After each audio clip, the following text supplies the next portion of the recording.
Welcome to స్వతంత్ర. నేను విజయ్. ముందుగా హెడ్లైన్స్ చూద్దాం.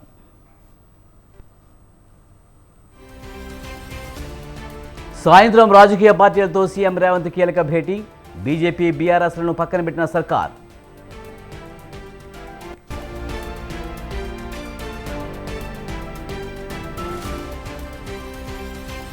రాజముద్ర మార్పునకు వ్యతిరేకంగా బీఆర్ఎస్ ఆందోళన. రాజకీయ కక్షేనంటూ కేటీఆర్ ఫైర్.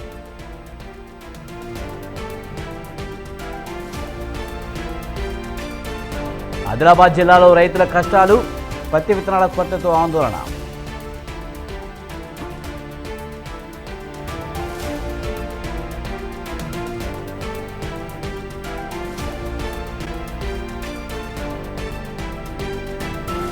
ఏపీలో ఈసెట్ ఫలితాలు విడుదల. సత్తా చాటిన హైదరాబాద్ స్టూడెంట్స్.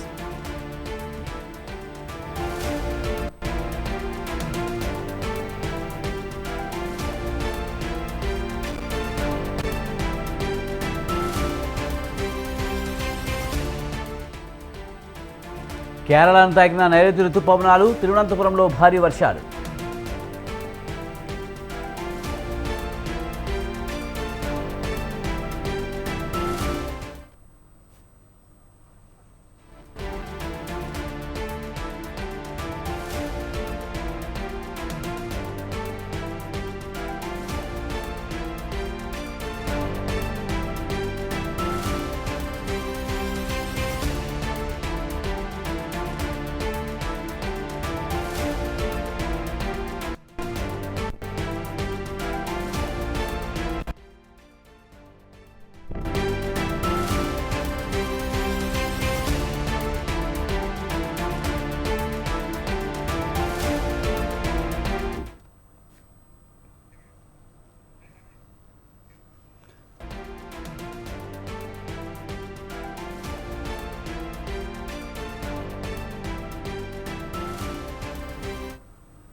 వరంగల్లో బీఆర్ఎస్ నేతలపై కోడ్ ఉల్లంఘన కేసు నమోదైంది.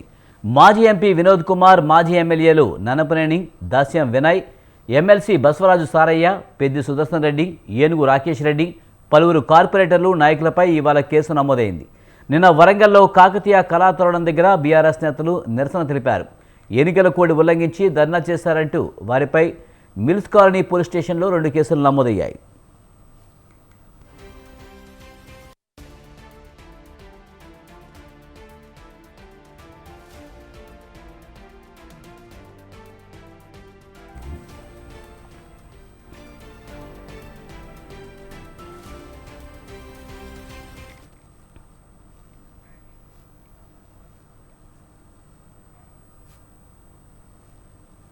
ఒకసారి కాదు 2 సార్లు, అది కూడా తిరుగులేని విధంగా అధికారం చెలాయించారు.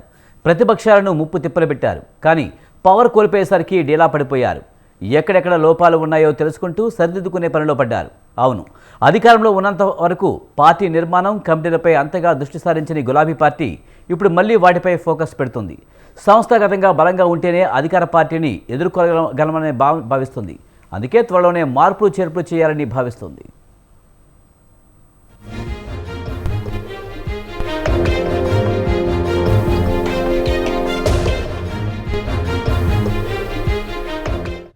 బీఆర్ఎస్ అంటే తెలంగాణ, తెలంగాణ అంటే బీఆర్ఎస్ అన్నట్లుగా మొన్నటి వరకు పరిస్థితి నడిచింది. కానీ ఒక్క ఎన్నికలతో పరిస్థితి అంతా తారుమారైంది. 2014 నుంచి అప్రతిహతంగా సాగిన గులాబీ పార్టీ విజయ ప్రస్థానానికి 2023 శాసనసభ ఎన్నికల్లో ఓటమితో బ్రేక్ పడింది.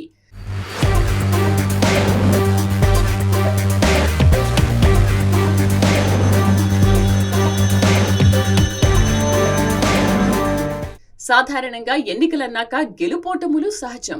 కానీ కారు పార్టీ గతంలో చేసిన కొన్ని పనుల కారణంగా ఒక్క ఓటమితో ఆ పార్టీ నేతలే కాదు, క్యాడర్ సైతం చెల్లాచెదిరియే పరిస్థితి నెలకొంది.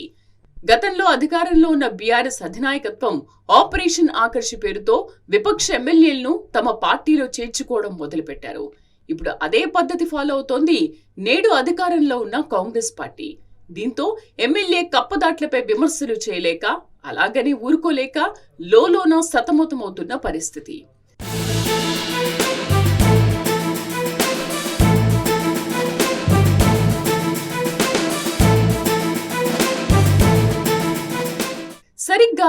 పరిస్థితుల్లోనే కేసీఆర్ కుమార్తె కవిత అరెస్టు, లోక్సభ ఎన్నికలు వచ్చాయి.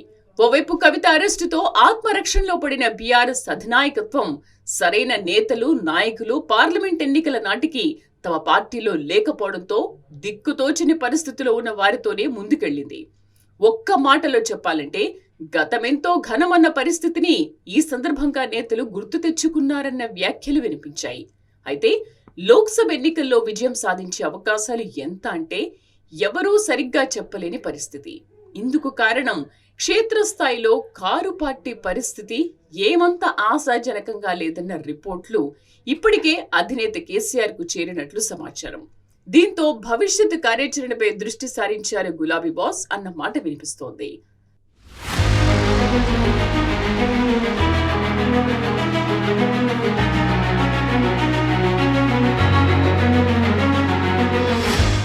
త్వరలోనే రాష్ట్రంలో స్థానిక సంస్థల ఎన్నికలు జరగనున్నాయి. ఇవి క్షేత్రస్థాయిలో ఏ రాజకీయ పార్టీకైనా చాలా ముఖ్యమైనవి. దీంతో ఈ ఎన్నికల్లో మెజారిటీ స్థానాలు సాధించి అధికార కాంగ్రెస్ పార్టీ హవాకు అడ్డుకట్ట వేయాలని యోచిస్తున్నారు మాజీ సీఎం కేసీఆర్. ఇందులో భాగంగానే త్వరలో గ్రామ స్థాయి నుంచి రాష్ట్ర స్థాయి వరకు అన్ని కమిటీలను ప్రక్షాళించనున్నట్లు తెలుస్తోంది. బీఆర్ఎస్ పార్టీని గ్రామ స్థాయి నుంచి మరింత పటిష్టం చేయడంలో భాగంగా అధినేత కేసీఆర్ ఓ నిర్ణయానికి వచ్చినట్లు ప్రచారం సాగుతోంది. ఇప్పటికే చాలా చోట్ల పూర్తి స్థాయి కమిటీలు లేకపోవడంతో జరగాల్సిన నష్టం జరిగిపోయిందని, రానున్న ఎన్నికల్లో ఇది పునరావృతం కానియవద్దని పార్టీ అధిష్టానం యోచిస్తున్నట్లుగా తెలుస్తోంది.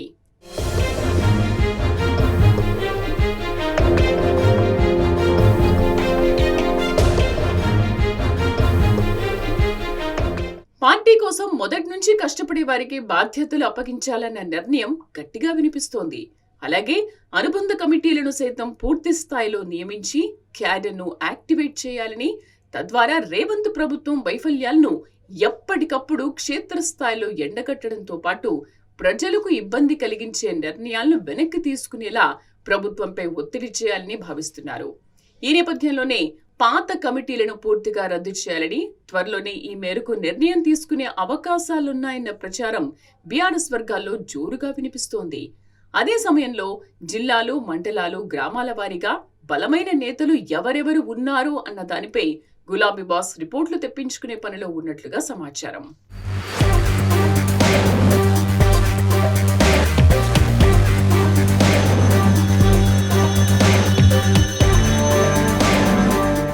బీఆర్ఎస్ పార్టీ జిల్లా కమిటీలను జూన్ 2022లో చివరిసారిగా ప్రకటించారు. ఇందులో భాగంగా 33 జిల్లాలకు అధ్యక్షులను నియమించారు. కానీ కోనేరు కోనప్ప, విఠల్ రెడ్డి పార్టీకి రాజీనామా చేశారు.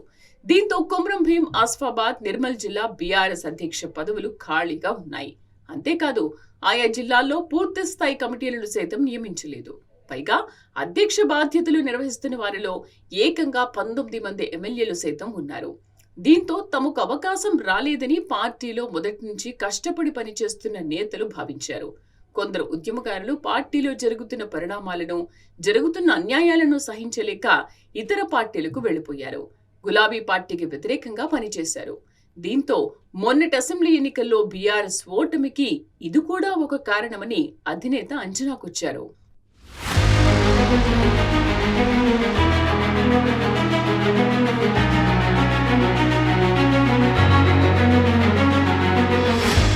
పార్టీ అనుబంధ కమిటీలైన మహిళ, యువత, రైతు, కార్మిక, విద్యార్థి, సోషల్ మీడియా ఇలా పలు కమిటీలను సైతం పూర్తి స్థాయిలో ఏర్పాటు చేయలేదు.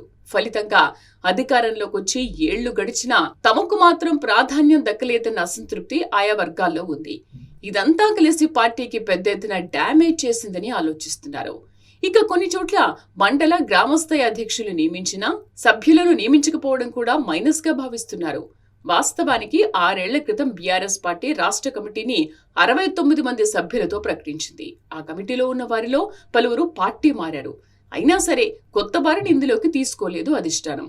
పైగా అసెంబ్లీ ఎన్నికల్లో ఓటమి పాలైన తర్వాత కూడా ఇప్పటి వరకు రాష్ట్ర కమిటీ సమావేశం నిర్వహించిన విషయాన్ని ఈ సందర్భంగా కొందరు నేతలు గుర్తు చేస్తున్నారు.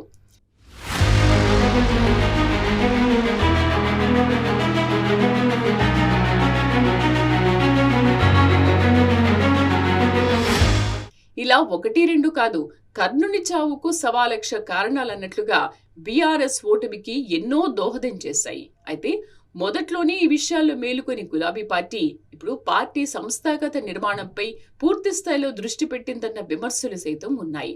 అందువల్లే త్వరలోనే రాష్ట్రంలోని పార్టీ కమిటీలన్నింటినీ రద్దు చేయాలని మాజీ సీఎం కేసీఆర్ యోచిస్తున్నట్లు సమాచారం. గతానికి భిన్నంగా పార్టీలో పూర్తి స్థాయిలో యాక్టివ్గా ఉన్న వారికి బాధ్యతలు అప్పగించాలని నిర్ణయం తీసుకున్నట్లు ప్రచారం సాగుతోంది. ఇందులో భాగంగానే మాజీ మంత్రులు, సీనియర్ నేతలకు రాష్ట్ర, జిల్లా స్థాయిలో పదవులు, బాధ్యతలు అప్పగిస్తారని టాక్ నడుస్తోంది. ఇప్పటికే ఆ దిశగా కొందరికి కేసీఆర్ సంకేతాలు ఇచ్చినట్లు గులాబీ వర్గాలు చెబుతున్నాయి.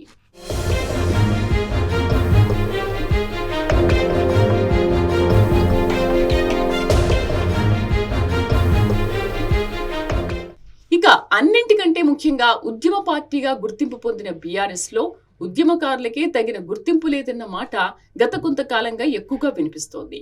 దీంతో ఉద్యమకాలం నుంచి పార్టీలో ఉన్న వారికి పెద్దపీట వేయాలని గులాబీ బాస్ భావిస్తున్నారు. అందుకే పలువురు ఉద్యమ నేతలకు కీలక బాధ్యతలు అప్పగించనున్నట్లు తెలుస్తోంది. తద్వారా ప్రజల్లో మళ్లీ బీఆర్ఎస్ పట్ల మరింత ఆదరణ పెరిగేలా చూసేందుకు పక్కాగా స్కెచ్లేస్తున్నారు గులాబీ బాస్. అదే సమయంలో ఇప్పటికే అన్ని జిల్లాల్లో బీఆర్ఎస్ కార్యాలయాలు ఉన్నాయి. వాటిలో కొత్తగా ఎంపిక చేసే నాయకులకు శిక్షణ కార్యక్రమాలు నిర్వహించనున్నారు. అటు బీఆర్ఎస్ వర్కింగ్ ప్రెసిడెంట్ కేటీఆర్ అన్ని జిల్లాల్లో పర్యటించేలా చూడనున్నారు. తద్వారా క్షేత్రస్థాయిలో పార్టీ పరిస్థితులపై అధిష్టానం స్వయంగా ఫోకస్ పెట్టనుంది.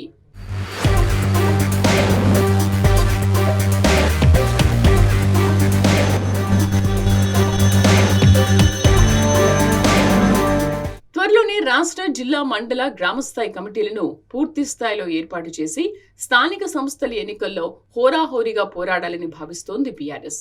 అప్పుడే అధికార కాంగ్రెస్ ను ఎదుర్కోగలమని యోచిస్తోంది.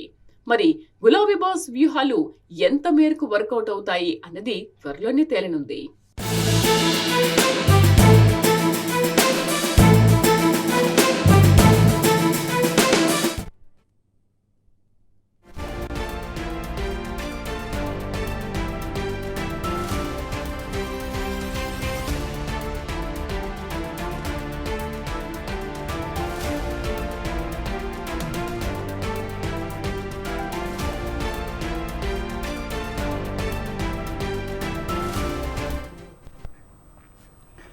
టీమిండియా మాజీ క్రికెటర్ అంబటి రాయుడి ఫ్యామిలీకి బెదిరింపు వచ్చినట్లు ఆయన స్నేహితుడు సాంపాల్ తెలిపారు.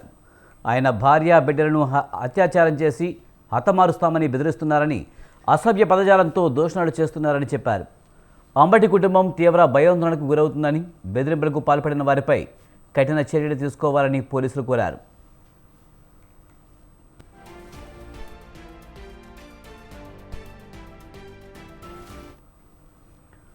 ఆరెంజ్ క్యాప్ గెలిచినంత మాత్రాన కప్పు గెలవలేరంటూ విరాట్ కోహ్లీపై విమర్శలు గుప్పించారు అంబటి రాయుడు.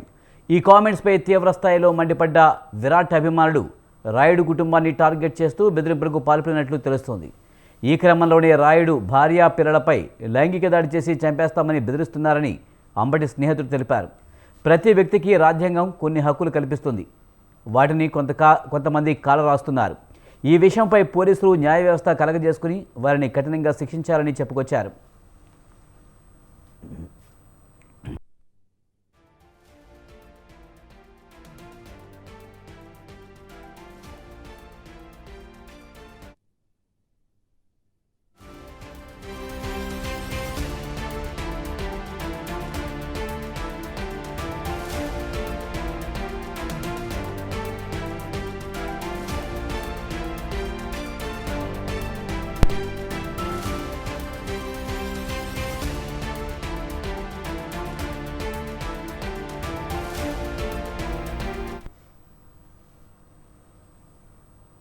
దేశ ప్రజలకు వాతావరణ శాఖ చల్లని కబురు వినిపించింది.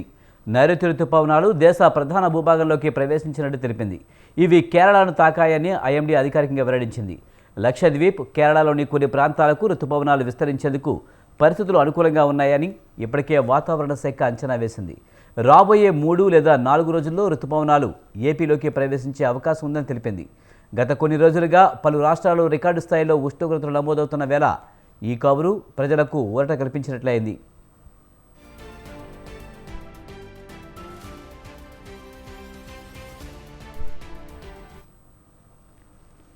ఈ ఏడాది లానినా అనుకూల పరిస్థితులు, భూమధ్యరేఖ వద్ద పసిఫిక్ మహాసముద్రం చల్లబడ్డం ఆగస్టు సెప్టెంబర్ నాటికి ప్రారంభమయ్యే అవకాశం ఉన్నందున ఈ రుతుపవనాల సీజన్లో సాధారణం కంటే ఎక్కువ వర్షపాతం కురుస్తుందని గత నెలలో ఐఎండీ అంచనా వేసింది.